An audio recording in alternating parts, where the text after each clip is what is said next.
Buenas noches a todos los participantes. Les saluda Evelyn, representante de Ingenium Escuela de Formación Profesional. Ante todo, les agradezco por el tiempo que se están tomando al participar en la presente sesión webinar.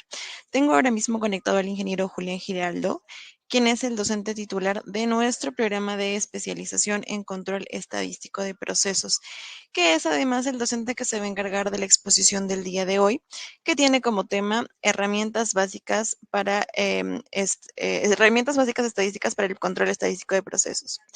Asimismo, comentarles que vamos a desarrollar un índice. Este índice se va a desarrollar en 4 partes. La primera es la presentación de la empresa y de nuestro docente. Iniciaremos con indicándoles quién es Ingenium Escuela de Formación Profesional, qué capacitaciones brindamos, cuál es nuestro objetivo como empresa, cuáles son los beneficios que les ofrecemos y por qué ustedes deberían capacitarse con una de las mejores escuelas de formación profesional. De igual manera, les comentaré un poco sobre la experiencia de nuestro docente a cargo, para que puedan conocer un poco más sobre él también. Enseguida se le dará paso al ingeniero Julián Giraldo para que pueda desarrollar el contenido que tiene preparado del tema que ya les hemos mencionado. Como parte 3 tendremos la sesión de preguntas y respuestas, donde me gustaría animarlos a que saquen el mayor provecho de ella y puedan absorber todas sus dudas y a la vez llevarlo aprendido a la práctica en las empresas o industrias donde ustedes están laborando. Como punto 4, y esto lo adelantaré, les mencionaré acerca de la entrega de certificados.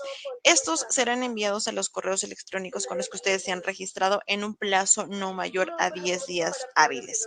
Entonces, para que puedan recibir el certificado con sus nombres completos, les indico que si no se han registrado con nombres completos, vuelvan a registrarse, indicando nombres completos como ustedes deseen que se hagan en su certificado. Bien, para dar inicio me gustaría mostrarles el siguiente video para que puedan conocer un poco más acerca de nosotros.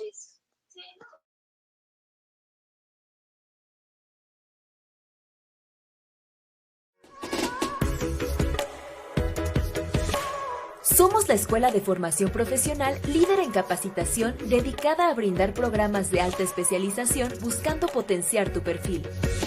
En Ingenium formamos profesionales competitivos aplicando una metodología de enseñanza de acuerdo a necesidades actuales de la educación con docentes de primer nivel y amplia experiencia en el sector.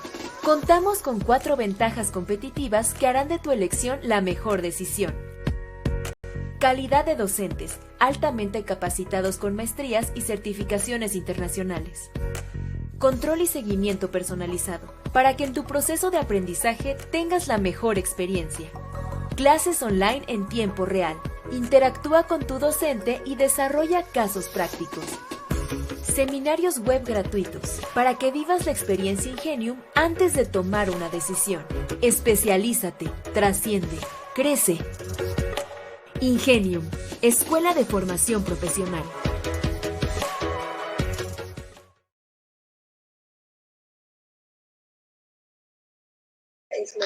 Bien, como les comenté, el expositor a cargo es el ingeniero Julián Giraldo. Él es ingeniero industrial con maestría en Ingeniería Industrial por la Universidad Santiago de Cali, certificado como Black Belt Lean Six Sigma y como audit interno HSEQ, con las normas ISO 9001, 14001, OSA 18001 y la ISO 31001.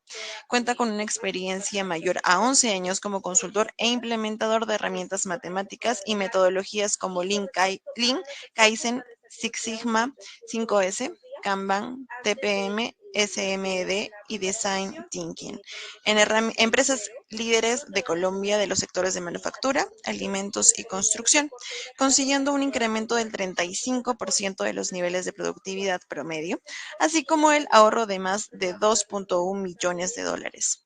Cuenta con un diplomado en cadenas productivas de abastecimiento y logística y una especialización en gerencia de operaciones por la Universidad Santiago de Cali. Obtuvo el reconocimiento Six Sigma Excellence Award, Gold Award por Global Registry. Actualmente es coordinador de Lean en Jaramillo Mora, Colombia. También se desempeña como docente de posgrados y cursos de extensión en las universidades Autónoma del Valle y Nacional e instituciones de Colombia. Antes de darle el pase al ingeniero, me gustaría mencionarles un poco que nosotros contamos actualmente con la campaña para el programa que les hemos comentado. Este es el programa de especialización en control estadístico de procesos. Les voy a compartir el brochure para que lo puedan descargar. Y también les compartiré la oferta para que ustedes puedan acceder haciéndole clic, les va a derivar para que ustedes puedan acceder a un descuento promocional. Y antes de iniciar, me gustaría mencionarles que este programa está dividido en 6 módulos. El primero es gestión por procesos, el segundo es estadísticas básicas, como tercer módulo tenemos gráficas de control. Cuarto módulo, herramientas estadísticas. Como quinto módulo, ruta de la calidad. Y último módulo, introducción a Six Sigma. Es por eso que les compartimos la oferta y comentarles que este programa está iniciando el día 4 de marzo con una frecuencia en horarios de lunes y martes de 7:30 a 9:30 de la noche. Cuenta con 36 horas cronológicas y la inversión es de 1,470 soles, por la que ustedes pueden acceder a un beneficio ya que están participando de este webinar. Bien, antes de iniciar, comentarles que nosotros contamos con una sección de preguntas para que ustedes puedan acceder. Veo que varios ya han podido dejar su comentario por este mismo canal de chat, que como se encuentra en la pantalla está ubicado en la parte derecha, en una franja con el icono de chat. Ahí pueden dejarnos sus preguntas para que nuestro ponente a cargo pueda desarrollarlas y absolverlas al final de la sesión. Bien, sin más que acotar, me gustaría darle el pase al ingeniero Julián Giraldo para que pueda iniciar con su ponencia. Bueno, muy buenas noches a todos. ¿Ahí me escuchan? Sí, ingeniero, se le escucha muy bien. Perfecto, bueno, muchas gracias. Muy buenas noches a todos, bienvenidos a este espacio. Es un espacio de una hora donde vamos a tener la oportunidad de poder compartir con ustedes un conocimiento que está basado en las herramientas básicas estadísticas, las cosas estadísticas básicas para poder lograr un control estadístico del proceso, para poder determinar un control dentro del proceso y poder analizar algo que es lo que buscamos nosotros, que se llama variabilidad. Entonces, sin más preámbulos, pues empecemos. El contenido que vamos a desarrollar hoy es importante y quiero darle claridad, no vamos a salir expertos en una hora de estas herramientas básicas o las herramientas estadísticas de procesos para poder nosotros hablar del aprovechamiento de ese espacio. El objetivo es que salgan con los conceptos. Todo esto es lo que vamos a desarrollar en el programa de control estadístico, ya a profundidad, para que ustedes lo puedan construir tanto en Excel como en Minitab, que es el software que nosotros utilizamos para poder ejecutar estas actividades. Vamos a desarrollar un contenido que es diseño de procesos, estadística básica, herramientas básicas y modelos de regresión. En diseño de procesos vamos a entender un poquito qué es eso llamado SM y SIPOC, diagramas causa y efecto y 5 porqués. Y ahí vamos a hablar un poquito, vamos a tocar algo que se llama dinámica de sistemas, que son las herramientas con las cuales nosotros podemos llegar a diseñar unos procesos, porque son la base para poder controlar. Si no tenemos procesos definidos, procesos entendibles, procesos medibles, pues no vamos a poder generar un control dentro de los mismos. Vamos a hablar de estadística básica, y en esta estadística básica vamos a hablar de las medidas de tendencia central y cuál es el tema de distribución. Vamos a hablar de las herramientas estadísticas, que son histogramas, diagrama de Pareto, diagramas de dispersión como herramientas básicas, estadísticas que nos dan un preámbulo y una apertura para hablar un poquito algo ya no de estadística descriptiva, que son las estadística básica y las herramientas básicas, sino que empezar a hablar un poco de estadística inferencial, que es precisamente lo que hacemos nosotros con los análisis de regresión, los modelos de regresión lineal, exponencial, cuadrática y polinómica. Entonces, empecemos con el proceso, que arranquemos entendiendo lo primero, diseño de procesos. Y existen muchas herramientas de diseño de procesos. Una de ellas es el BCM, o el también conocido Value Stream Mapping. Y el Value Stream Mapping, pues, es una herramienta que se basa en la representación visual de una situación. O sea, que lo que hace es mostrarnos de manera gráfica cómo está funcionando, cómo está compuesto, cómo está elaborado el proceso. Pero validando una cosa, que es lo que nosotros conocemos como valor. Dándole prioridad al valor, o sea, ejecutar lo que nosotros necesitamos ejecutar con los recursos que necesitamos ejecutar. Y eso es lo que empezamos nosotros a realizar o ejecutar dentro de cada elemento. El objetivo principal del value stream es que eliminemos todo aquello que no agrega valor, o sea, todo aquello que nosotros hacemos, que el cliente no valora, que el cliente no paga y que nos genera pérdidas a la organización. Eso es lo que nosotros empezamos o tratamos de hacer con el Value Stream Mapping. El Value Stream se fundamenta en cada uno de los procesos o de los elementos que se enfocan en estos frentes. Y partimos nosotros de una herramienta que se basa en el ciclo PHBA. Primero, hablamos nosotros de planear. Y en el planear, ¿qué se hace? Se identifica una situación actual de qué es lo que está pasando en el proceso, por qué queremos controlar esas variables y poder entender dónde debemos establecer esos controles. Planificamos la solución, o sea, planificamos la validación que se tiene dentro de cada uno de los frentes que se manejan. De allí pasamos nosotros al hacer. Y en el hacer lo que hacemos es ejecutar la propuesta o ejecutar la solución, llevar a cabo eso que planeamos, que dijimos que íbamos a hacer. En verificar es validar que todo se esté llevando con éxito y eso lo hacemos en el Value Stream. Y en el actuar es por medio de los indicadores, es que nosotros validamos como un fragmento, como un bloque principal dentro de cada situación, a partir de los indicadores, poder generar otros puntos de control o poder liberar inclusive puntos de control, porque el control no debe ser permanente. ¿Cómo funciona esto llamado Value Stream Mapping? Se ejecuta a partir de 4 fases o de 4 etapas. La primera etapa es donde nosotros identificamos cuál es la familia de producto que vamos a ejecutar. ¿Cuál es el foco o el elemento que nosotros vamos a hacer? ¿Cuál es la validación de las cosas que nosotros necesitamos? Segmentar muy bien lo que vamos a mapear, porque no todo se puede mapear. Y si generamos un mapeo grande va a ser difícil de controlar. Va a ser muy complejo generar los controles o generar unas acciones dentro de cada proceso. En la etapa 2, ya una vez definido qué es lo que nosotros vamos a ejecutar, generamos el diagrama de estado actual. Y en ese diagrama de estado actual es la representación que se tiene del proceso.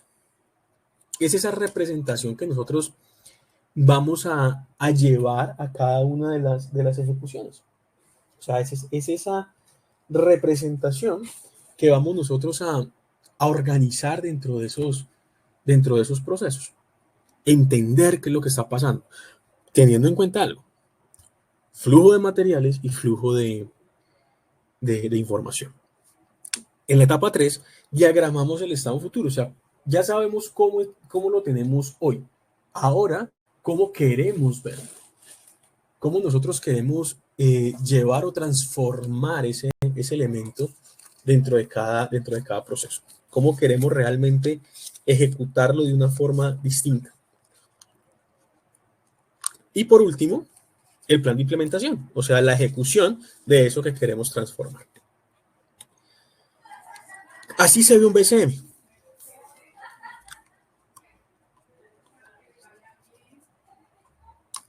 Donde nosotros generamos aquellos parámetros, donde nosotros generamos aquellos bloques, tenemos un control de producción, donde colocamos la participación de los clientes, cómo fluye la información, cómo fluyen los procesos y al final lo que hacemos o lo que controlamos y ejecutamos es principalmente el lead time y el tiempo de valor añadido, que es lo que debemos de buscar nosotros poder generar ese crecimiento.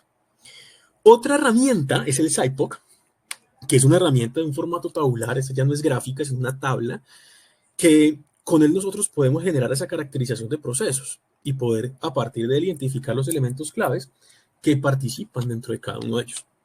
Hay que tener en cuenta, el SciPoc lo que hace es generar un mapeo, un entendimiento del proceso, pero a partir de sus entradas y salidas,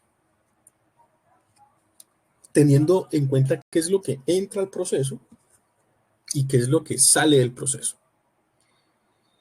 Eso es lo que principalmente vemos. Por eso se ve dentro del SciPoc que participan los señores proveedores, las entradas, los procesos, las salidas y algo bastante importante, los clientes.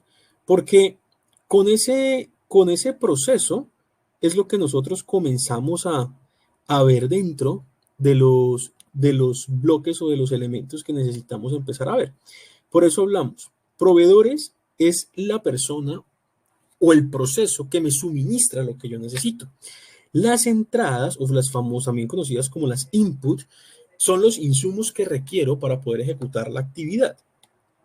La P, que son los procesos, es la transformación, los pasos, lo que nosotros ejecutamos para poder generar esto que nosotros conocemos como salidas.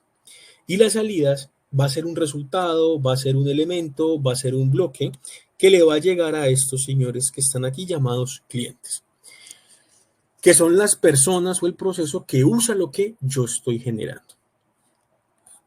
Punto importante. Si una salida no tiene un cliente, pues quiere decir de que nadie la necesita y que yo estoy perdiendo recursos ejecutando esa salida o generando esa salida. De allí, hay que gestionar el proceso. Ya entendiendo el proceso, ahorita sí, ya entendiendo dónde están los bloqueos, dónde están los problemas, dónde no estoy agregando valor, dónde estoy generando una salida que no se necesita. ¿Qué sigue? ¿Qué sigue? Pues hay que analizar el proceso. Y esta es uno de los pasos claves y primordiales de las cosas que se tienen que realizar.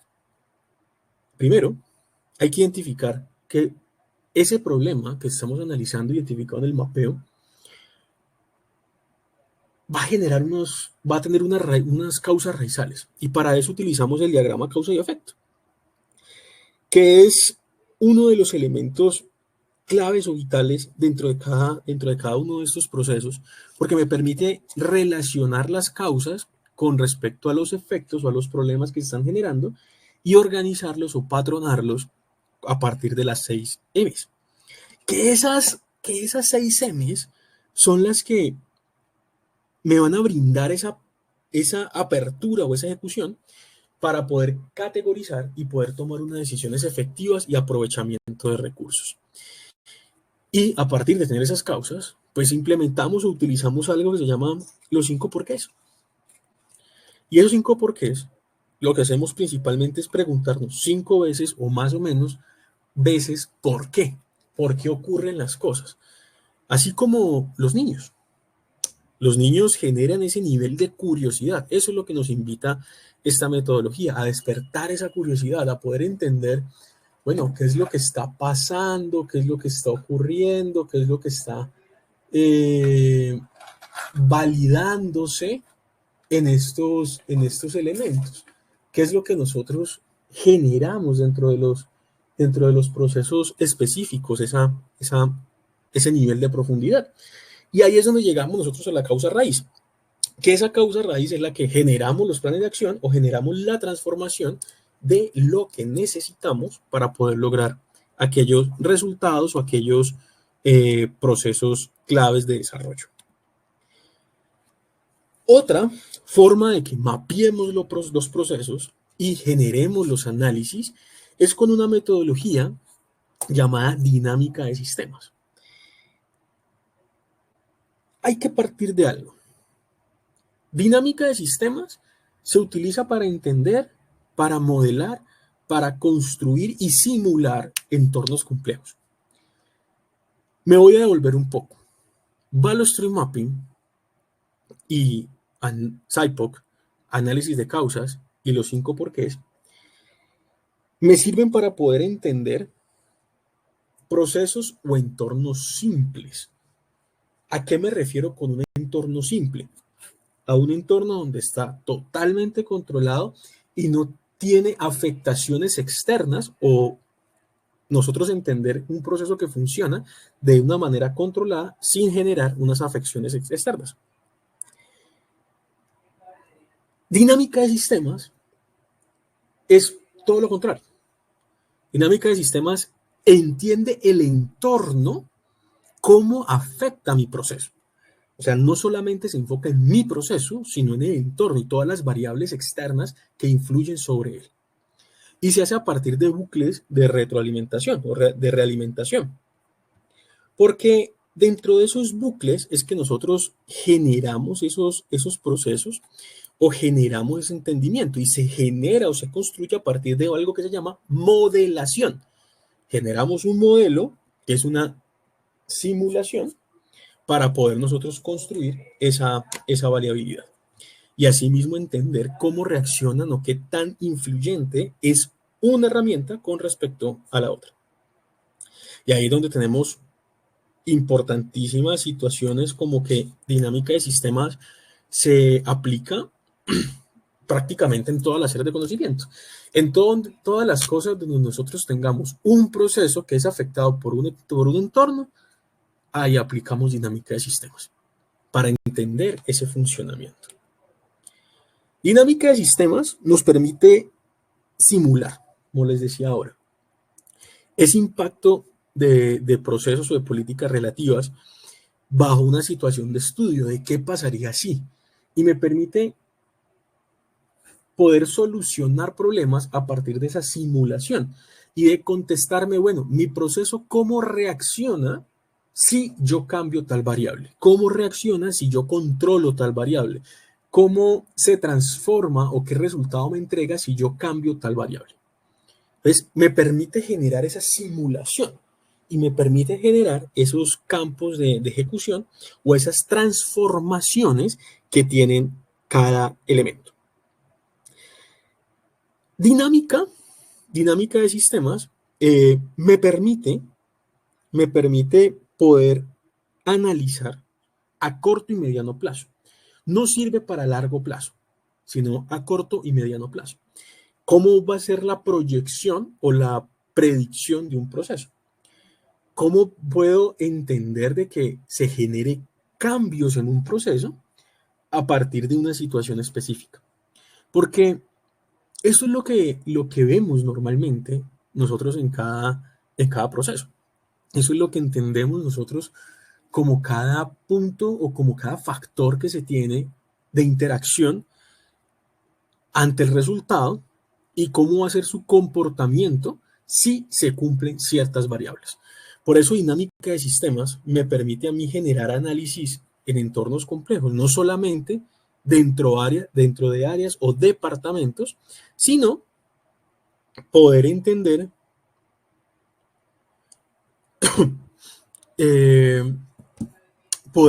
esa ejecución dentro de cada proceso, dentro de cada sistema. Por ejemplo, nosotros tenemos acá unos entornos claves dentro de la ejecución.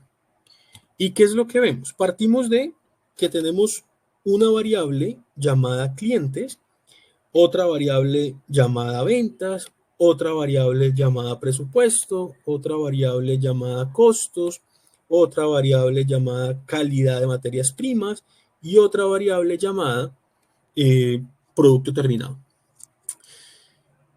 ¿Qué vemos allí? ¿Cómo se relaciona una variable con respecto a la otra? Y posiblemente sean procesos totalmente diferentes. Un ejemplo, a medida que yo tengo más clientes, ¿qué va a pasar con las ventas? Pues las ventas se van a elevar. Y si yo tengo una mayor elevación en las ventas, ¿qué va a pasar con el presupuesto en el área financiera? Pues va a aumentar. Y si yo tengo mayor presupuesto, puedo aumentar los costos. Y si tengo aumento en los costos, puedo invertir en una mejor materia prima. Y si yo tengo mejor materia prima, pues va a mejorar la calidad de los productos y eso al final me va a traer más clientes. Y ahí es donde empezamos nosotros a analizar esas decisiones. En entornos generales, en sistemas generales, y no solamente enfocándonos en un solo sector sin tener en cuenta los demás. Entonces, dentro de estos procesos, es como nosotros diseñamos el proceso como tal.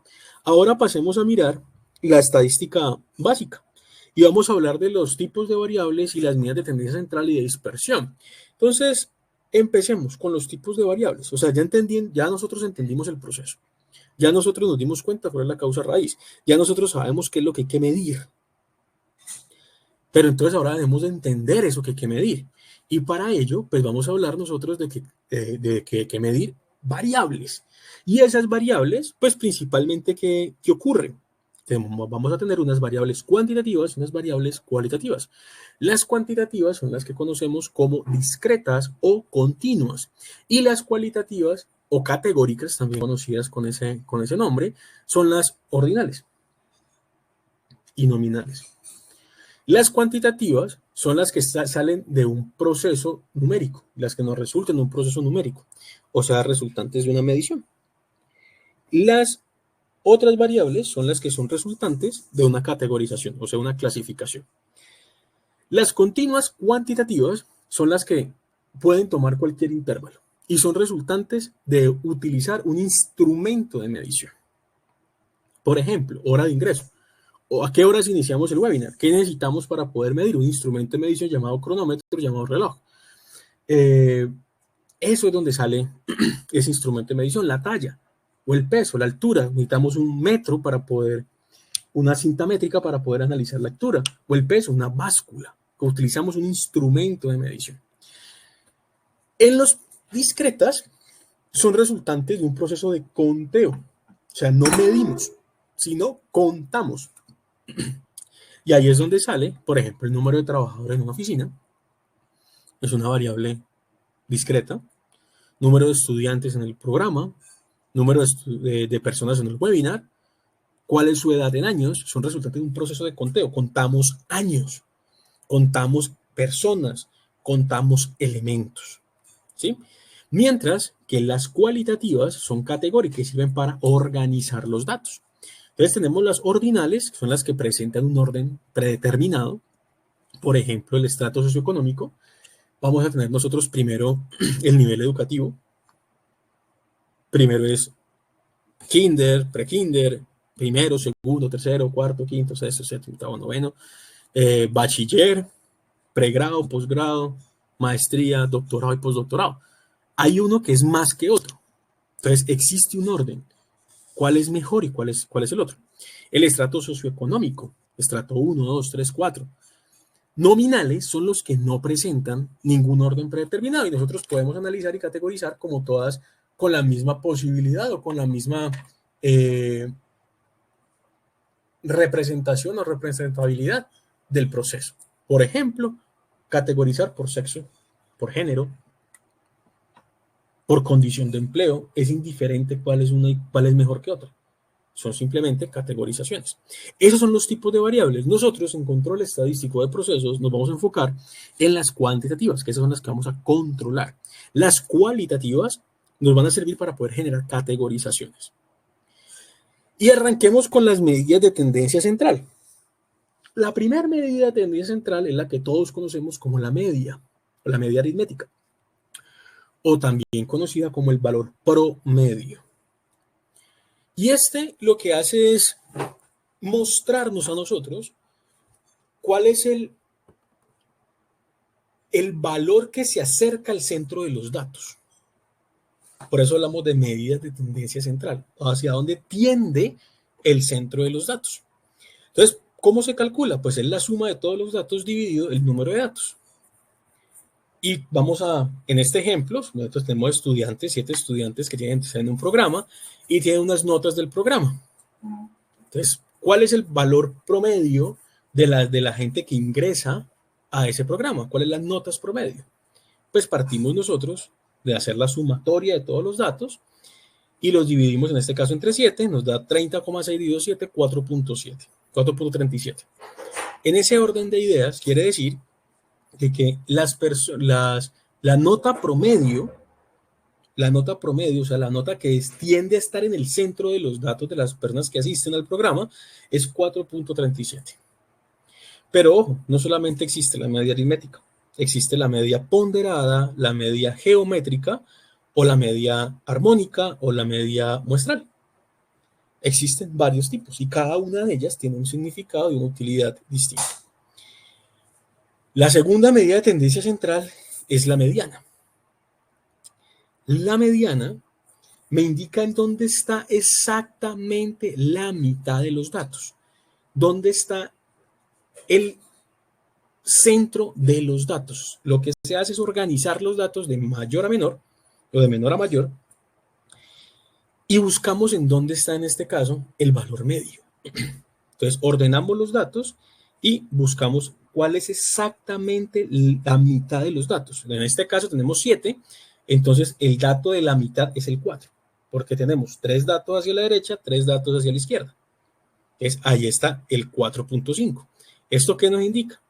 Que el número de la mitad de los datos es 4.5, o sea que el 50% de las personas que ingresan a ese programa tienen notas por encima de 4.5 y el otro 50% tienen notas por debajo de 4.5. Eso es lo que nos indica la mediana. Y por último tenemos la moda. La moda es el dato que más se repite. Es el dato más repetitivo. En este caso tenemos otros que el dato que más se repite es 5. ¿Qué nos indica esto? Nos indica de que lo más común que pase en ese programa es que la gente saque 5. Lo más común. Eso es lo que nos indica. Pero podemos nosotros tener datos que no solamente tengan una moda, sino que puedan ser bimodales o multimodales o inclusive sin una moda definida. Eso es lo que empezamos a ver dentro del proceso. Y ahora arrancamos con las medidas de dispersión. Esas medidas de dispersión son las que representan la variabilidad de los datos, que es el objetivo de nosotros al momento de organizar los datos y de poder entender y controlar los procesos. Es reducir la variabilidad. Entonces, tenemos nosotros que la varianza pues es el valor medio de la dispersión de los datos. Me indica qué tan lejanos están mis datos con respecto a un valor medio, o sea, con respecto al centro de los datos, a la media o al promedio. Y eso es lo que hace. Llega y me calcula esas diferencias de cómo están o cómo se ejecutan cada uno de esos elementos, y tenemos nosotros un promedio, y lo que me indica es que los datos en promedio están variando, están generando un distanciamiento, y ojo con esta palabra que es una distancia, lo que se mide en la varianza, es un distanciamiento de tantos puntos. En este caso, los datos que nosotros tenemos nos están diciendo, vea, la varianza es igual a 0,31. O sea que estamos separados 0,31 con respecto a la media, hacia arriba o hacia abajo. Entonces, ¿qué me indica esto? Que yo ingreso al programa, hay un valor medio de 4.3 y mi nota puede estar entre 4.6 o 3.99, que es la variación que puedo llegar a tener o que tiene el programa como tal. Después hablamos nosotros de la desviación estándar. Y la desviación estándar muchas veces se confunde con la varianza, porque se dice es que la desviación es la distancia de los datos. No, la desviación estándar me mide algo que no es la distancia, sino la dispersión, me mide los niveles de concentración de los datos. O sea que me dice qué tanta concentración tienen los datos con respecto a mi media. Por ejemplo, en este caso, la desviación estándar es la raíz cuadrada de la varianza y me dice, vea, con una desviación estándar, usted tiene con la concentración de los datos entre 3,8 y 4,8. Y ahí tiene el 68% de sus notas. Con 2 desviaciones tiene tanto, con 3 tiene tanto y con 4 tiene tanto.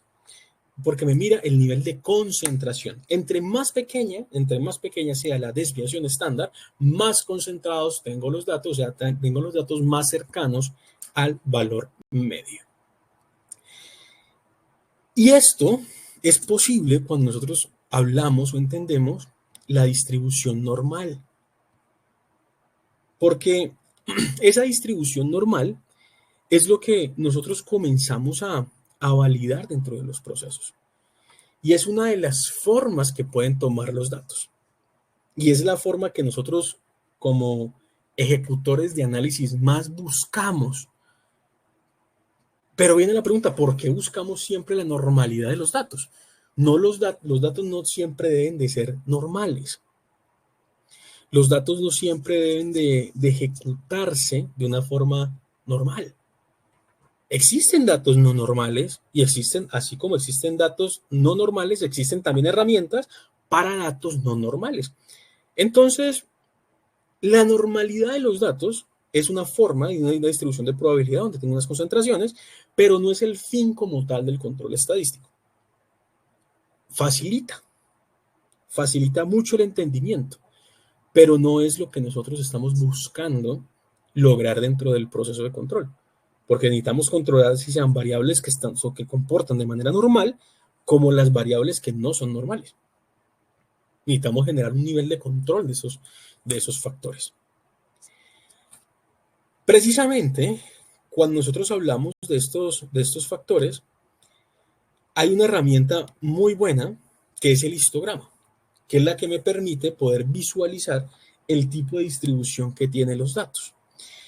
En un histograma, ¿qué me representa? Primero, el histograma me muestra cómo es la distribución a partir de unos patrones gráficos, a partir de una forma en que toman los datos.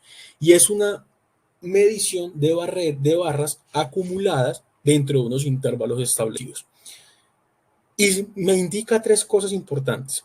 Primero, el ancho de cada barra de las que estamos viendo allí, de color rojo, me indica el tamaño del intervalo, o sea, de dónde a dónde están los datos, de qué valor mínimo, qué valor máximo están los datos para yo poder ejecutar la concentración o acumulación. La altura me dice cuántas veces aparecen esos datos. Y el patrón, o sea, la forma que toma, es lo que me indica cómo es la distribución de los mismos. Por eso nosotros no siempre vamos a encontrar datos normales que tengan esa campana de Gauss, que es como lo vemos. Y esto es lo que me permite a mí este elemento, esta herramienta, poder nosotros permitir generar un resumen de grandes cantidades de datos. Y es una herramienta simple, no es una herramienta compleja, que me va a permitir eso, poder entender los datos y poder visualizar. Y allí mismo, con el histograma, poder nosotros determinar la forma que van a ejecutar o que van a presentar esos datos. Poder nosotros entender eso y saber si está o no está controlado, o si está o no está cumpliendo unas capacidades, o si puede o no lograr un resultado que estoy colocando. Por eso se usa como herramienta de trabajo tanto procesos industriales como herramientas de gestión. Y la principal permite el patrón de variación, comunicar de manera visual el comportamiento del proceso y poder tomar decisiones a partir de la concentración de los datos.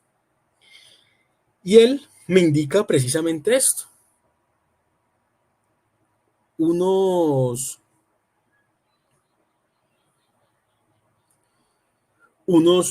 factores que se tienen dentro de cada elemento.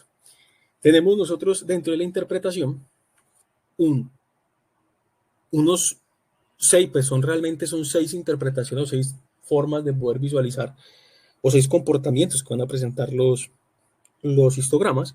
El primero es simétrico, que es lo que nosotros conocemos como normal, o sea que tengo el 50% de los datos hacia la derecha y 50% hacia la izquierda. No tengo ningún valor distinto. El sesgado es cuando tengo algún sesgo o alguna inclinación o agrupación de los datos hacia el lado derecho o hacia el lado izquierdo. El bimodal es cuando presento más de una moda, o sea, tengo uno o más datos comunes dentro de los procesos. El truncado es cuando nosotros solamente permitimos el registro de ciertas variables o de ciertos elementos. Y el anormalmente distribuido, con un principio alto de variabilidad, son los que tienen datos reparados, arreglados, ajustados o falseados inclusive. O sea, datos inventados. Nos permite incluso poder determinar si los datos que estamos analizando son reales o un comportamiento clave del proceso o si alguien se los inventó para no tomar las mediciones. Entonces, eso es lo que nosotros principalmente visualizamos o entendemos en las ejecuciones.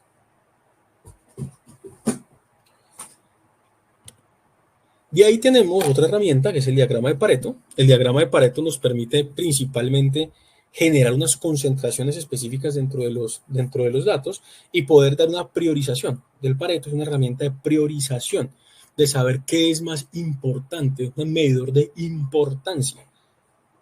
A partir de esto, de un análisis de curva cerrado, distribución ABC, que es organizar los datos de derecha a izquierda, de mayor a menor, y poder nosotros validar precisamente cuáles son esos resultados que se tienen dentro de cada proceso. ¿De qué me permite el diagrama de Pareto? Poder asignar prioridades. El diagrama de Pareto me permite mostrar gráficamente el principio de Pareto que, como muchos dicen, 80-20, pero realmente no es 80-20, sino pocos vitales y muchos triviales, porque no siempre ese 80-20 se va a cumplir. Y facilita el estudio de fallas. ¿Cuándo utilizamos nosotros un diagrama de Pareto? Lo utilizamos principalmente para poder analizar los datos, para poder entender los datos. Cuando son muchos problemas o muchas causas y deseamos centrarnos en los representativos, priorizar o darle importancia a cada uno. Cuando tenemos poco recurso y necesitamos enfocarlo en algo que realmente brinde un resultado, ahí utilizamos el Pareto. O cuando queremos mostrar la importancia o relevancia de unos elementos de manera visual, que son esos puntos, esos elementos que vemos o entendemos. ¿Y cómo se ve el diagrama de Pareto? Se ve de esta forma, donde tenemos lo principal y a medida que se va avanzando hacia la derecha, va bajando lo de menor representación, lo de menor importancia. Por eso siempre hablamos de enfocarnos en los muchos vitales y pocos triviales. Otra de las herramientas es la que conocemos nosotros como diagrama de dispersión. Y la diagrama de dispersión es un diagrama matemático a partir de un plano cartesiano, donde en ese plano cartesiano utilizamos unas características, unos valores de variables para un conjunto de datos. Y se muestran principalmente como una nube de puntos. Y lo que interpretamos dentro de ese diagrama es la forma que toman los datos, la nube, los punticos que estamos representando. Siempre es importante que se levanten datos pareados, siempre es importante que nosotros validemos que los datos se levanten de una forma conjunta al mismo tiempo. ¿Para qué? Para que asimismo nosotros podamos lograr entender esos resultados y poder mirar esas relaciones que tienen los datos con respecto a los demás elementos. Por eso es de vital importancia siempre estar hablando de la forma en cómo una variable reacciona con respecto a la otra. Porque esos son aquellos factores o aquellos elementos que se entregan entre sí. En el diagrama de Pareto validamos nosotros validamos nosotros el tipo de correlación que se genera. Y puede ser una posible correlación negativa, una posible correlación positiva, puede ser una correlación positiva o negativa, o puede existir, ¿no?, una correlación nula, o que no dependa o que no genere una influencia, una variable con respecto a la otra. Las posibles correlaciones negativas y las correlaciones negativas son las que me van a generar un aumento de una variable cuando la otra tiende a disminuir. Por ejemplo, yo tengo una variable que se llama temperatura, ¿cierto? A medida que aumenta la temperatura, ¿qué disminuye? El número de personas en la calle, por ejemplo. Eso es una correlación negativa. A medida entre más calor, menos personas en la calle. Una correlación positiva. Y continuemos con este mismo ejemplo. A mayor temperatura del sol o del clima, del ambiente, a mayor temperatura, mayor las ventas de helados o de refrescos. Eso es una correlación positiva. Y existen correlaciones nulas. O sea que una variable no reacciona con la otra. Entonces, a mayor temperatura, por ejemplo, más almuerzos vendidos. No tiene una relación como tal. ¿Sí? Importante que cuando nosotros hablamos de estas relaciones debe existir algo que se llama la causalidad, porque si no caemos en las falacias de las correlaciones. O sea que existe una causalidad entre esas variables. Y no salgamos de pronto, no sé si ustedes han escuchado, que hay un jugador de fútbol que cada vez que hace un gol se muere un famoso. Entonces dicen, pues que este jugador hizo un gol, entonces qué famoso se va a morir. Eso es una relación, una falacia de la correlación, porque eso, pues no existe una relación con respecto a la otra. ¿Cómo se ve un diagrama de dispersión? Se ve de esta forma. Y ustedes están viendo unos numeritos allí. Entre 1, 0, entre menos 1 y 0, entre 0 y 1, o igual a 0. Esos son los coeficientes de correlación de Pearson, que es una forma de medir de manera numérica esa relación y la fuerza de esa relación que tienen las dos variables. Entonces, empezamos a mirar. Si es menos 1, quiere decir que es negativa. Si está entre menos 1 y 0, quiere decir que es posiblemente negativa. Si está entre 0 y 1, es posiblemente positiva. Si es igual a 1, es que es positivo. Y si es igual a 0, es que no existe ningún tipo de relación. Eso es lo que empezamos a mirar nosotros allí. Y ya esa era la otra herramienta estadística que me permite poder determinar los controles y las influencias entre aquellas variables. Partimos ahora de los modelos de regresión. ¿Y cómo así esos modelos de regresión? Explíquenme, ¿qué es eso, modelos de regresión? Lo que buscamos ahí es que nosotros podamos efectivamente generar aquellos modelos que me permitan generar predicciones en mi proceso.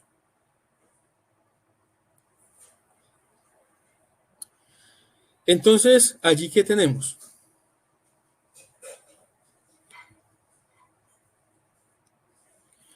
Tenemos nosotros que el análisis de regresión, lo que buscamos con él es generar una ecuación.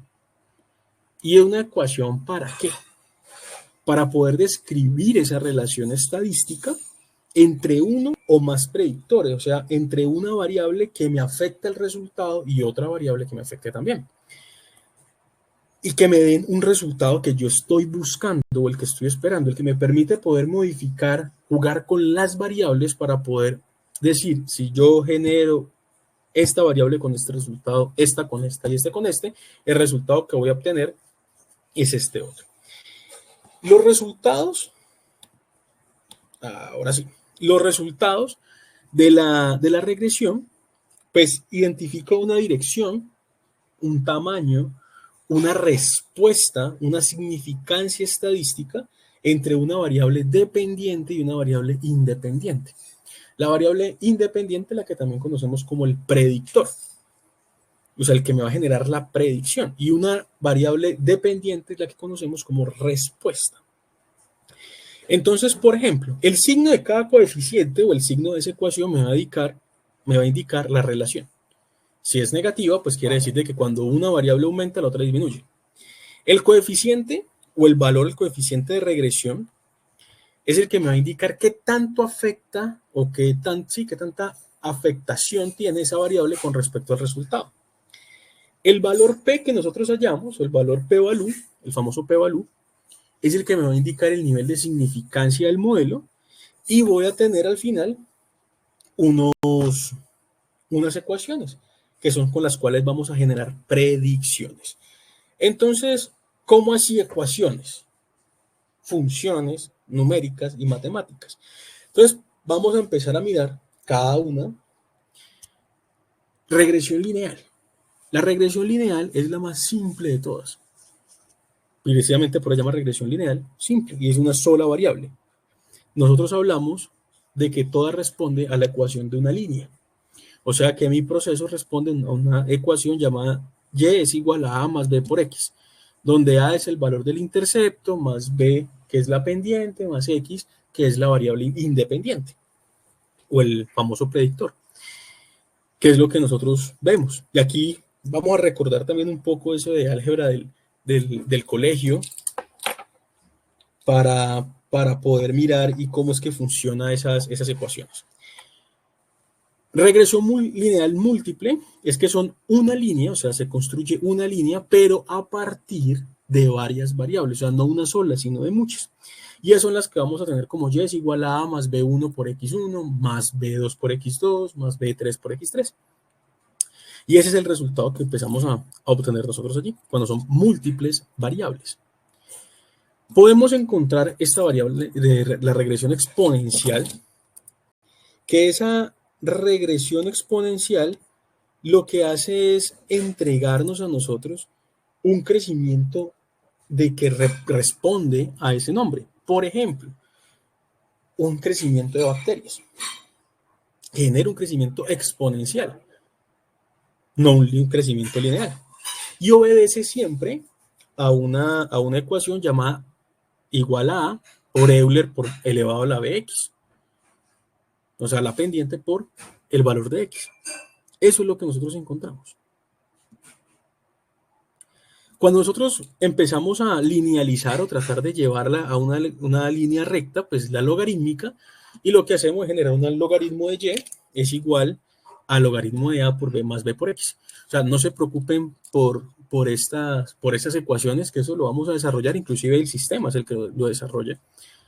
Nosotros ya no desarrollaremos este nivel de detalle en el programa, sino que el mismo programa, tanto Excel como Minitab, nos entregan este tipo de regresiones. Pero sí necesitamos entender el que mejor represente a los datos que estamos analizando. Y tenemos la regresión cuadrática, pues que esto es una regresión cuadrática en un proceso en el cual nosotros encontramos los parámetros de una parábola, o sea, un comportamiento de una parábola, que es la que estamos viendo ahí de línea de color rojo, que se ajuste a la serie de datos que poseemos. O sea, nosotros podemos tener procesos que se comporten de esa forma. Y al comportarse de esa forma, pues, ¿qué va a pasar? Necesitamos modelarlos de esa misma forma. Entonces, aquí ya estamos hablando de que la ecuación ya no es A más B por X, sino que es A más B por X más C por X al cuadrado. Y esa es cuadrática y nos va a generar una parábola. Y la última que nosotros encontramos aquí es la polinómica. Y la polinómica, principalmente lo que se hace es ajustar a partir de múltiples variables para poder nosotros hallar cuál es el mejor resultado que se comporte. O sea, necesitamos empezar a hablar de un polinomio de segundo, tercero, cuarto grado para poder encontrar el comportamiento de los datos. O sea, que ya no hablamos de una ecuación lineal que es A más B por X, sino que es A más B por X más C por X al cuadrado, o si es un cúbico, hablamos de A más B por X más C por X al cuadrado más D por X al cubo.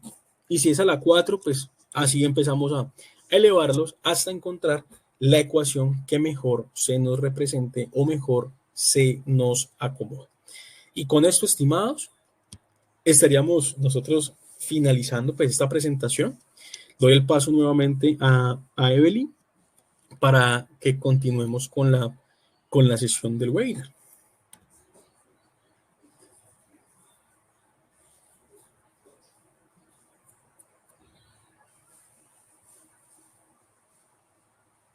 Evelyn, ¿estás por allí?